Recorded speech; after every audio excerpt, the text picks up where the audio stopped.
এই মুহূর্তে যে খবর আপনাদের দেব, কলকাতা থেকে দেশের প্রথম Vande Bharat sleeper train. Vande Bharat sleeper train পেতে চলেছে বাংলা, অসম। কলকাতা থেকে গুয়াহাটি পর্যন্ত চলবে বন্দে ভারত। জানুয়ারিতে বন্দে ভারত স্লিপার ট্রেনের উদ্বোধন, দিন 15-র মধ্যে প্রধানমন্ত্রীর হাতে উদ্বোধন। কথা বলবো, মৈত্রেয়ী ভট্টাচার্য রয়েছেন সঙ্গে। মৈত্রেয়ী, বছরের শুরুতে এক দারুণ প্রাপ্তি। একেবারে দেখো, বাংলার জন্য দারুণ প্রাপ্তি বছরের শুরুতেই, এবং সেটার ঘোষণা করেছেন খোদ রেলমন্ত্রী অশ্বিনী বৈষ্ণব। তিনি যেটা জানিয়েছেন যে বাংলা এবং গুয়াহাটি, অর্থাৎ হাওড়া থেকে গুয়াহাটি পর্যন্ত প্রত্যেক দিন এই বন্দে ভারত স্লিপার ট্রেন চলবে, এবং দেশের প্রথম বন্দে ভারত এই স্লিপার ট্রেন সেটা ওভারনাইট জার্নি করবে, এবং চলতি মাসেই সেটা উদ্বোধন হবে। দিন 15-20-র মধ্যেই এই বন্দে ভারত উদ্বোধন হবে বলে ইঙ্গিত দিয়েছেন রেলমন্ত্রী, এবং তিনি জানিয়েছেন প্রধানমন্ত্রী থেকে সময় চাওয়া হয়েছে এবং প্রধানমন্ত্রী নিজে এই বন্দে ভারত স্লিপার ট্রেন উদ্বোধন করবেন। মাথায় রাখতে হবে রুমেলা, কি বাংলা এবং অসমে কিন্তু আগামী বছরই, অর্থাৎ এই বছরই কিন্তু নির্বাচন রয়েছে, ফলে নির্বাচনমুখী রাজ্য দুটির জন্যই এই বন্দে ভারত দেওয়া হচ্ছে কিনা ভোটের কথা মাথায় রেখে সেই জবাব যদিও রেলমন্ত্রী দেননি, কিন্তু বছরের শুরুতে অবশ্যই বাংলার মানুষের জন্য বড় প্রাপ্তি। রুমেলা, বেশ।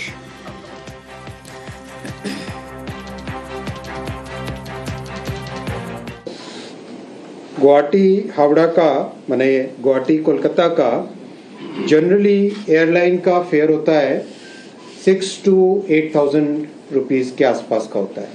इसमें 3 AC में गुवाहाटी से हावड़ा का रहेगा 2,300 रुपये। बहुत कंफर्टेबल है, विद फूड है कंप्लीट। और 2 AC का रहेगा करीब 3,000 रुपीस। फर्स्ट AC का 3,600। 2026 रेलवे में रिफॉर्म्स का वर्ष है। बहुत सारे नए रिफॉर्म्स लाइंड अप हैं जो एक के बाद एक आपके पास आएंगे। इस ट्रेन में कुछ रिफॉर्म्स की झलक आपको दिखेगी।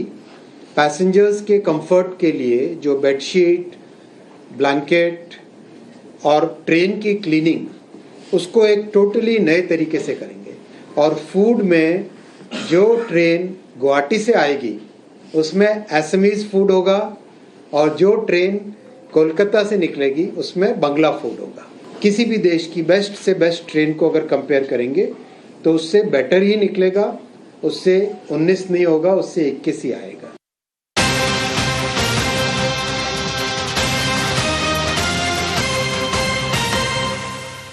এসআইআর আতঙ্কে ফের মৃত্যু। শুনানিতে ডাক পাওয়ায় হৃদরোগে আক্রান্ত, প্রয়োজনীয় নথি না থাকায় আতঙ্কে মৃত্যুর অভিযোগ।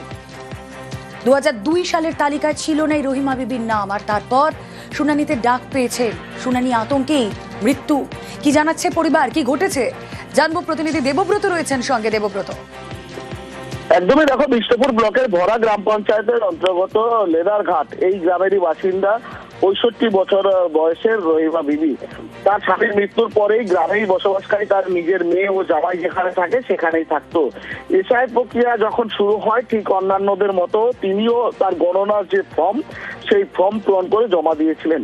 কিন্তু সেখানে 2002 সালের যে নথি দেওয়ার কথা সেখানে তার কোনো রকম কাগজপত্র না থাকায় সে দিতে পারেনি। স্বাভাবিকভাবেই নির্বাচন কমিশন তাকে 2রা জানুয়ারি অর্থাৎ আগামীকাল তাকে ডেকে পাঠিয়েছিলেন হিয়ারিং এর জন্য, শুনানির জন্য। এদিকে 2002 সালের আগে কোনো নথি না থাকার জন্য রহিমা বিবিকে তাড়া করে বেড়াচ্ছিল আতঙ্ক। লোক মুখে তিনি ডিটেনশন ক্যাম্পের কথা শুনেছেন, পুশব্যাকের কথা শুনেছেন, অর্থাৎ তাকে আতঙ্কিত হয়ে পড়েছিলেন সে। বারবার স্থানীয় অঞ্চল সদস্যর কাছে তিনি যাচ্ছিলেন, কি হবে, নাম তার কেটে যাবে কিনা, এই আতঙ্ক যেন তাকে কুরে কুরে খাচ্ছিল। এরপরেই কিন্তু স্থানীয় বাসিন্দা এবং পরিবারের লোকজন জানাচ্ছেন তিনি বারবার বলেছিলেন তিনি সুসাইড করে নেবেন, এই আতঙ্ক তিনি নিতে পারছেন না। অবশেষে গতকাল তার হৃদরোগে আক্রান্ত হয়ে মৃত্যু হয়। স্বাভাবিকভাবেই পরিবারের লোকজন দাবি করছে যে এসআইআর এর এই টানা চাপ, এই আতঙ্ক, এই আতঙ্কের জন্য এবং পঞ্চায়েতের তরফ থেকে ঠিক কি বলা হচ্ছে? হার্ট অ্যাটাক করে মারা গেছে। নোটিশ এসেছিল, ডেকেছে 2 তারিখে যাবার, ঠিকও হলো। আমরা চারিদিকে ওই টেনশন ঢুকে গেল। ওইটি যেমনি শুনল যে আমার তার আর কিছু নাই, আমার নাম নাই, আমি কাগজ পেলুম, আমার নামটাই আর হলো নি নাকি। ওইটার টেনশনটা রহে। বিচলিত ছিল না, আমার আর ডেট নেই, হ্যাঁ নাম কাটা যাবে, সবাই ভয় খাওয়াচ্ছে, এসে আত্মীয় বাদ চলে যাবে, ক্যাম্পে থাকতে হবে, সব ইত্যাদি বলছিল। তো আমি তবু আশা দিয়েছিলাম যে তোমার কোনো চিন্তা নেই, বিষয়টা আমি প্রধানের সাথে কথা বলছি। এই এসআইআর এর ঘটনা নিয়েই তো আজকে হার্টফেল করলো।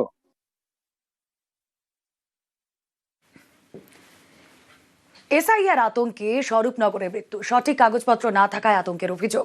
27 ডিসেম্বর শুনানির পর থেকেই আতঙ্কে হৃদরোগে আক্রান্ত হয়ে মৃত্যুর অভিযোগ। 60 বছরের সুলতান সরকারের মৃত্যুতে চাঞ্চল্য, একের পর এক অভিযোগ বিভিন্ন জায়গায়। অনুপম রয়েছেন সঙ্গে। অনুপম,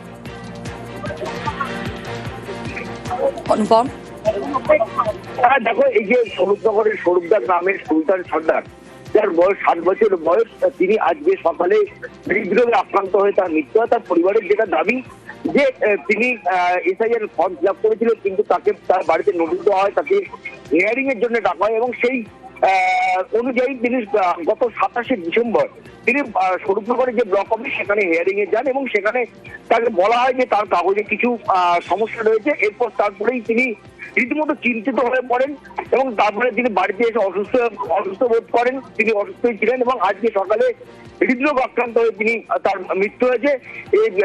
এই যে সুলতান সর্দারের পরিবার সহ এলাকার মানুষের যেটা দাবি যে এই এসআইআর এর যে এসআইআর আতঙ্কেই এই সুলতান সর্দারের মৃত্যু হয়েছে। অবিলম্বে এই এসআইআর এর আতঙ্ক থেকে মানুষকে বের করতে হবে এবং এসআইআর এর যে প্রক্রিয়া, সেই প্রক্রিয়াকে অনেকটা সরলীকরণ করতে হবে, নাহলে আরো মানুষের মৃত্যু হবে বলেই কিন্তু এলাকার মানুষ এবং তার পরিবারের দাবি। বেশ, 4-5 দিন আগে নোটিশ আসে, তো এসআইআর জন্য এবার সেই নোটিশ নিয়ে আব্বা যায়। যাওয়ার পরে ওখান থেকে বাড়ি এসি আব্বা ওই যে বিছানায় শুয়ে পড়লো, আব্বার আর তুলতে পারলাম না। মৃত্যুর কারণ একটাই হচ্ছে ওই এসআইআর টেনশন, ওই জিনিসটাই আগে দূর করতে হবে আমার তো মনে হয়। হয়তো মানুষ আমরা কেউ বাঁচবো না এমনি। এসআইআর উত্তাপ এবার দিল্লিতে। মুখ্য নির্বাচন কমিশনারের সঙ্গে সাক্ষাতের পর অভিষেক বন্দ্যোপাধ্যায় সুর সপ্তমে নিশানা করলেন বিজেপিকেও। हम लोग जब बात करना शुरू किए, he started losing his temper. मेरे तरफ उंगली उठाने लग गया। फिर मैंने बोला you are nominated, I am elected, आपका उंगली नीचे करके बात करिए। हम लोग जो यहाँ पे बैठा हुआ है जनता का वोट से चुना हुआ है। बीजेपी के बदौलत खाली आपका एक नोटिफिकेशन का बेसिस पे मैं यहाँ पे नहीं आया हूँ। आई am standing outside the election commission office. Here it goes, Nirvachan Sadan election commission of India. Ganesh Kumar must be hearing what I am saying before the media now. If he has the courage, he should come down and face the media. এসআইআরে গরম বাংলার রাজনীতি। বুধবার সেই উত্তাপের আঁচি পৌঁছলো দিল্লিতে। নির্বাচন কমিশনের দফতরে মুখ্য নির্বাচন কমিশনার জ্ঞানেশ কুমারের সঙ্গে দেখা করেন অভিষেক বন্দ্যোপাধ্যায় সহ তৃণমূলের প্রতিনিধিরা। প্রায় 2.5 ঘন্টার বৈঠক শেষে চড়া সুর অভিষেকের। हम लोग जब बात करना शुरू किए, he started losing his temper. मेरे तरफ उंगली उठाने लग गया। फिर मैंने बोला you are nominated, I am elected, आपका उंगली नीचे करके बात करिए। हम लोग जो यहाँ पे बैठा हुआ है जनता का वोट से चुना हुआ है। बीजेपी के बदौलत खाली आपका एक नोटिफिकेशन का बेसिस पे मैं यहाँ पे नहीं आया हूँ। You are answerable to your masters, I am answerable to the people of my state. I am standing outside the election commission office. Here it goes, Nirvachan Sadan election commission of India. Ganesh Kumar must be hearing what I am saying before the media now. If he has the courage, he should come down and face the media. What is stopping him? He thinks the people of Bengal are his subservient. This Chief Election Commissioner was the cooperative secretary before he took over. What is the name of the cooperative minister right now? It is Mr. Amit Shah. Do you think it's a coincidence that all of a sudden the cooperative minister secretary is being sent as the chief election commissioner? He was sent on a mission to destroy this office, destroy this institution. He was sent on a mission to destroy our country. Selectively leak करके बंगाल को बदनाम करने के लिए BJP के लोग करते हैं कि बंगाल में 1 करोड़ रोहिंग्या है बांग्लादेशी। इलेक्शन कमीशन से कहा कि ये जो 58 लाख लोग ड्राफ्ट लिस्ट में जिसका नाम नहीं उठा है, उसमें से कितने लोग बांग्लादेशी हैं और कितने लोग रोहिंग्या हैं। 21 के चुनाव के बाद, खास करके बीजेपी के हारने के बाद जिस तरीके से बंगाल को बदनाम किया, या तो माफी मांगी या सूची जारी कीजिए। बीजेपी दिल्ली जीता है 88%, बीजेपी बिहार जीता है स्ट्राइक रेट है 88%। ये कोइंसिडेंस लगता है आपको? ये ईवीएम जो भी कहता है जिसको चुनाव कराना आता है वो वोटर लिस्ट पे नजर दे, वोटर लिस्ट में चोरी हो रहा है। अगर कोई पॉलिटिकल पार्टी कांग्रेस ने पकड़ लिया होता, हरियाणा से, महाराष्ट्र से, न्यू दिल्ली से, बिहार से, चारों स्टेट में बीजेपी हारी। বুথ স্তরের এজেন্টদের এসআইআর এর শুনানিতে ঢুকতে দেওয়ার দাবিতে আগে থেকেই সরব অভিষেক বন্দ্যোপাধ্যায়। এ নিয়ে ময়দানেও নেমেছে তৃণমূল। বিএলএদের বিক্ষোভের জেরে একাধিক জায়গায় বেশ কিছুক্ষণের জন্য থমকে গেছে শুনানি। এদিন নির্বাচন কমিশনারের সঙ্গে বৈঠকের পর বিএলএ নিয়েও সুর চড়ান অভিষেক বন্দ্যোপাধ্যায়।